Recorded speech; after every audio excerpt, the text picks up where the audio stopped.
Welcome to this episode of the Heartbeat for Hire podcast. I feature Olympians, CEOs, disruptors, authors, professional athletes, and the best of the best, where they share their stories of resilience with my lens on leadership and culture.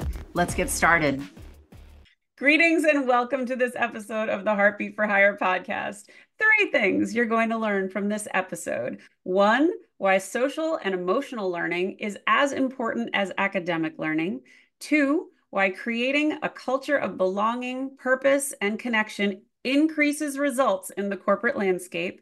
And 3, what the mattering mindset methodology is. Please welcome to the show my friend, Matt Emerzian. Matt is a 4-time best-selling author, a TEDx speaker. He has delivered over 350 keynotes, and he is the founder and CEO of Every Monday Matters. He focuses on culture, engagement, belonging, performance, and mental health. He has worked with some of the most recognized brands in the world: Microsoft, Google, Zoom, Genentech, and so many more. He's been featured in Fast Company, The Today Show, Oprah.com, and Thrive Global, and he's just an awesome dude. Welcome to the show, Matt. And he's only 14 years old. Exactly. I'm so happy you're here. Thank you, Lyndsay. It's a pleasure to be here. You're a special human being, my friend. You're such a bright light. You're contagious. I love it. Oh, I love that. That's one of my favorite words.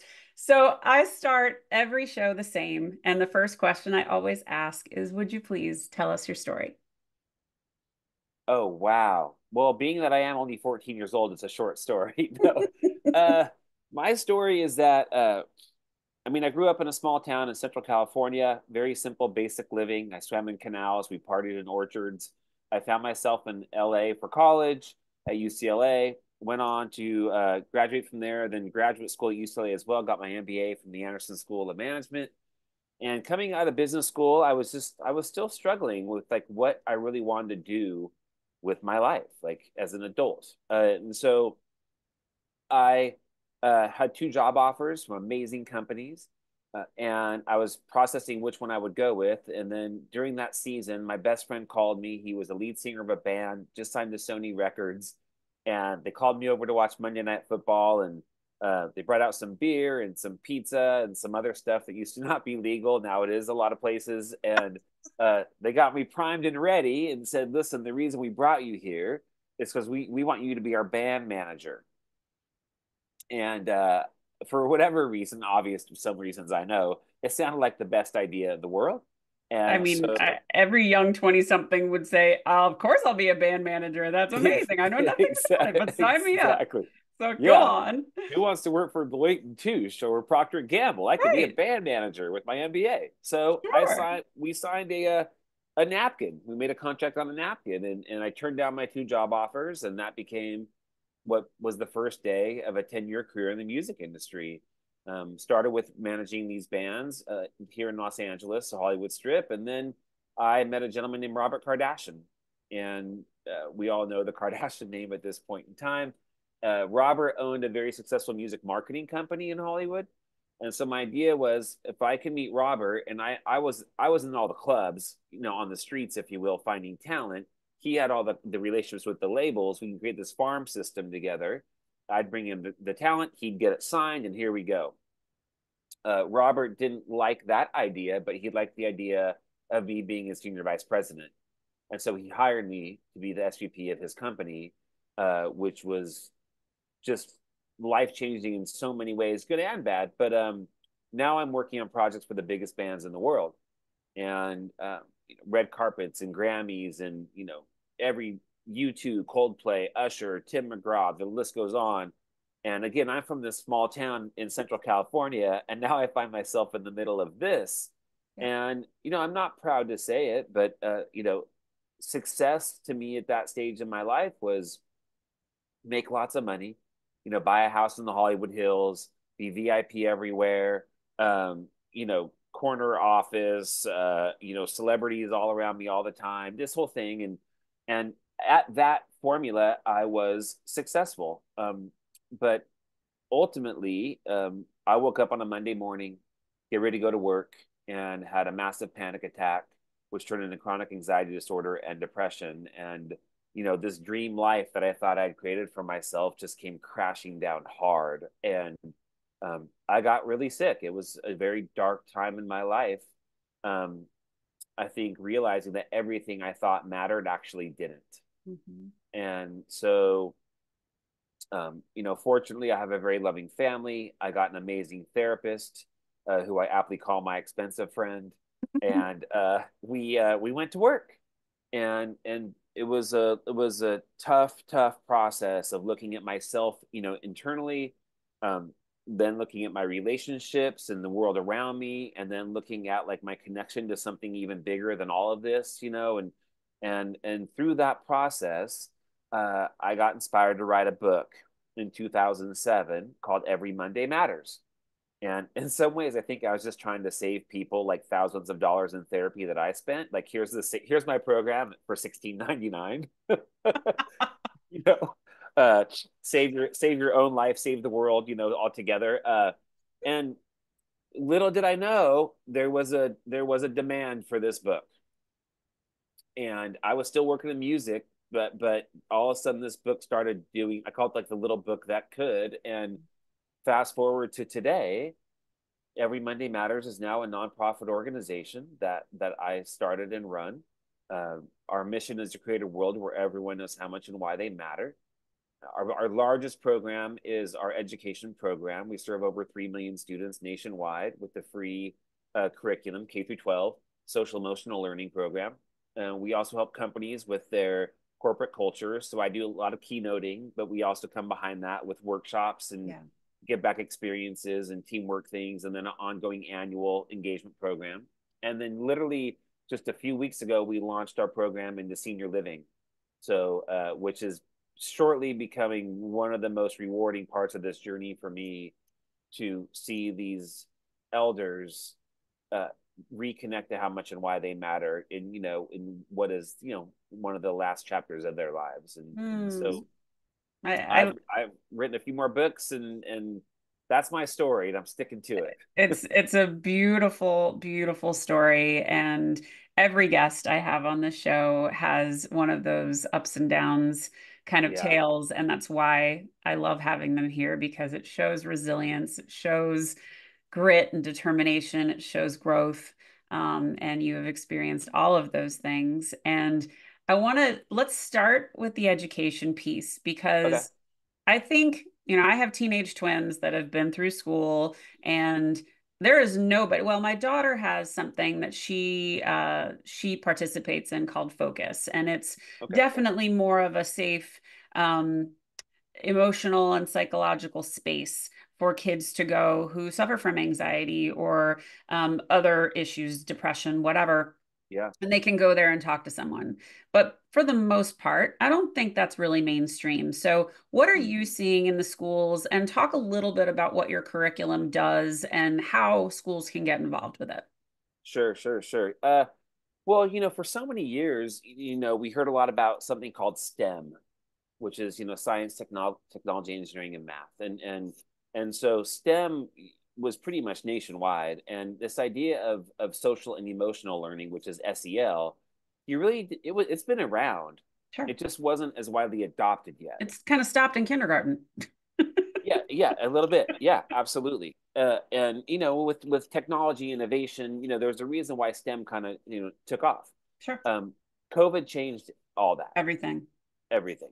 And so now we're starting to see the real struggle that our youth are going through, and the mental health is now becoming a conversation that we are having more often. Just last weekend, I was at a conference with 500 school counselors, Wow. a national conference. And our youth are not well right now. And so, our program helps our youth connect to how much they matter to themselves and understanding themselves better, understanding how they impact each other, uh, whether that's their friends and peers Mhm. at school, or their family or their teachers, and then also understanding how they matter to something much larger than that, like their community, to their school campus and climate.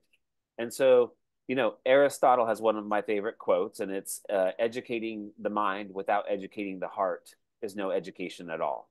Mm. And it's one of my favorite quotes, and I believe it wholeheartedly. Um, That's a And smart dude and a pretty like old quote. yeah, yeah, That's pretty I, wild. yeah. And so, our youth, and frankly, I hate to say this, but like emotional intelligence has got to be something that it's not just for youth; it's for adults too. Oh my And gosh. and we have got to work on ourselves, our self awareness, our social awareness, our decision making, our relationship building skills. Like a lot of this has broken down in our culture today, Agreed. and it's not just children that need it, frankly, and kind of sadly. So our program is completely free for schools to access. And we do a lot of professional development to help them with getting things started as well. But they just go to our website, everymondaymatters.org, and they create an account in the upper right corner. There's no place to put a credit card. And there's over thousands of hours of social emotional learning I lesson love it. plans that they can download.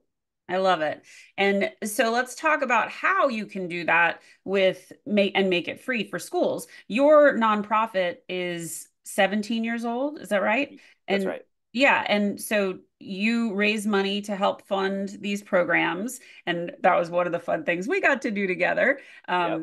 So if anybody didn't see, Matt was the reason I have a billboard in Times Square, and the money from that program helps fund these programs. Do I have that right? That's right. 1,000,000%. Yeah. So it's interesting. Because our if once we get over to the corporate side of things, the corporate opportunities are kind of are there's two sides of the house that every Monday matters. One of those is this internal employee engagement culture work that we do, and companies pay us to come in and do that work. And so in nonprofit land, the money we get from that is called earned income. Sure. So as a nonprofit organization, we are about half donor based, half earned income. A lot of nonprofits are just purely donor based. I never wanted this to be a charity. I wanted also to run it like a business and to have these other Right. opportunities for us to be sustainable, right? But there also are companies out there that have foundations that care about youth and education and well-being. And so we also have partnered with many corporate foundations or family foundations that also make donations to support the education program too. I love it. Um, but the interesting thing is the first 2 years of Every Monday Matters, it was a for-profit organization. Mhm. And I learned, within 3 years, we were in 42 states across the country with our education program, selling it at $500 a pop. Yeah. And I learned that our number one customer was the teacher themselves Yeah. pulling out their personal credit card to buy our program. It's always the way. And that wasn't going to be okay with me. No. And it's because of that we flipped to a nonprofit organization. And nonprofits are not easy to run. So No. bravo to you for figuring it out. And on behalf of a daughter of a teacher, I have tons of teachers in my life. My stepsister, no, three stepsisters, one sister-in-law, my stepmother, my mother, like teachers Wow. everywhere. So I know the kinds of commitment financially and emotionally that they put into this work. And to tell them that they could have something for free. Oh, what a gift. So thank you for doing that on behalf of the teachers.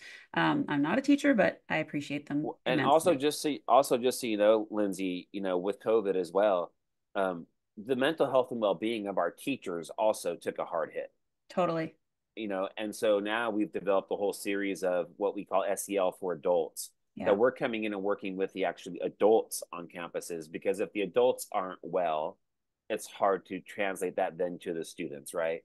And Agreed. so we're doing a lot of mental health work, a lot of inspiring, empowering work with actual educators themselves now, which has been really rewarding as well. I mean, if you are a person who cares about the well-being of our country and the well-being of the students and the teachers in this country, this is important work. This is Yeah. stuff all of our children need. And as a mother of teenagers, I watched my kids change. I watched their friends change. And I Mm. still am seeing what COVID did to those kids. And where we're seeing it really the worst right now, I think, is the kids who are now entering middle school and starting to come across to high school. The basic skills, like one of my neighbors is a middle school teacher, and she said to me, she said, "Linz, these kids don't even know how to play." And I said, "What do you mean?" She said, "They go out for recess and they go to play catch and one of the kids grabs the ball and runs away because they think that's the game. Like the collaboration, the cooperation that we learned so early was Yeah, lost it's lost, because right? we had years of stay away from everybody Yeah. and those muscles atrophied. So it's such important work. I love that you spend time on that. So let's shift a little bit into corporate because Okay. I speak about leadership and culture, and this is my mission in life is to transform leadership as we know it. But I want to get into the why. And Mm, I think leaders, at least we're having a conversation now, but leaders aren't taught how important. I mean, we were talking about EQ. Some people call them soft skills. I call them right. power skills. They're Love far that. too important to be called anything soft.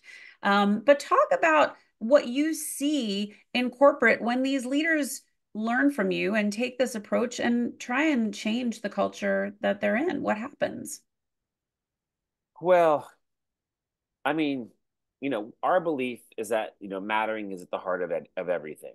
And that's both personal and professional. That if someone doesn't really understand or feel like they matter, if they don't feel seen, heard, and loved, and honored and valued, and part of something bigger and connected to something larger and have purpose, um, it's not just their work life falls apart, but Yeah. their whole life around them falls apart. Like the whole pie is off, Yeah. right? And so, in a lot of ways, I often say like we change the world, or we change companies, or we change lives, but it happens from the inside out. Like we have to look at, okay, how are our people doing?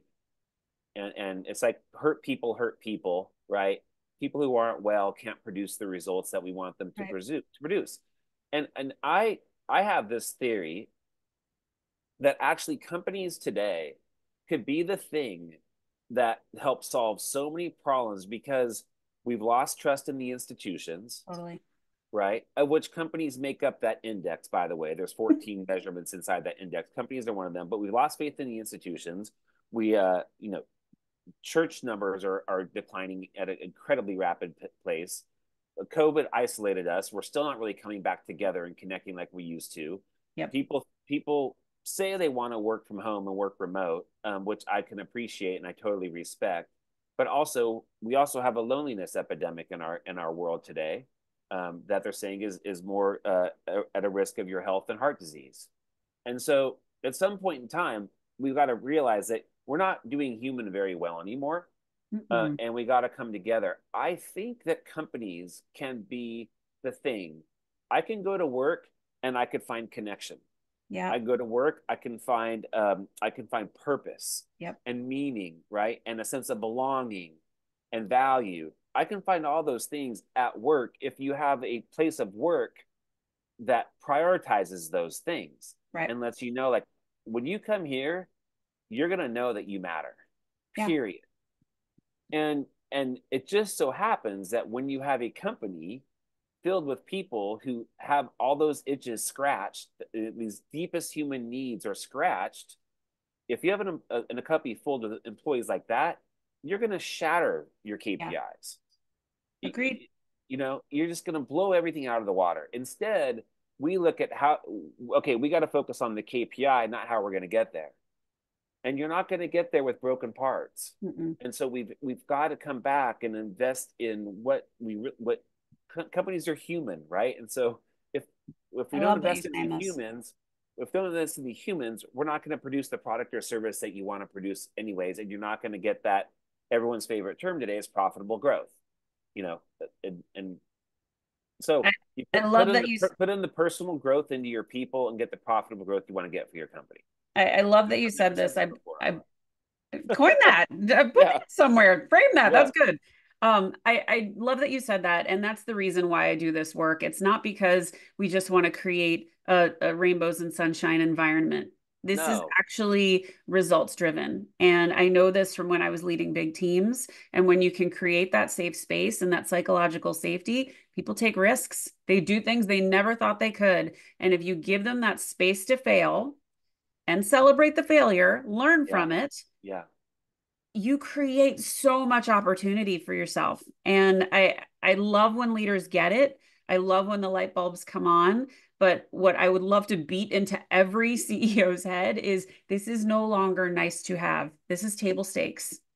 That's Do right. you want to have a company that does well and your employees are proud of where they work? Yep. Or do you want to have an employee that's just getting shit done and it's just a job? Because that's all it is for a lot of people. That's all it is. So, And I just put up a video last week called the 8.8 trillion dollar nice to have. right. Yeah. Because globally we lose 8.8 trillion dollars a year in employees who are Engagement. disengagement, right? Yep. And Yep. Yep. and Yep. so and if you look at the new study that just came out, like it's phenomenal. The companies that have doubled down on engagement and on culture, their numbers are staggering compared to the rest of the field. Yeah. 21% more profitability, 20% better performance, Hmm. 25% less turnover. I mean, the safety issues, it goes all the way down the Yep. list of like, these are the companies that are investing in it and look at their results. So it's Yeah. no longer a soft conversation. No. It's It's a like, no, power skill. don't believe Power me. skills. Don't believe me. Just read the Yeah. studies, It's you know? it's it's so good. So what is the mattering mindset methodology?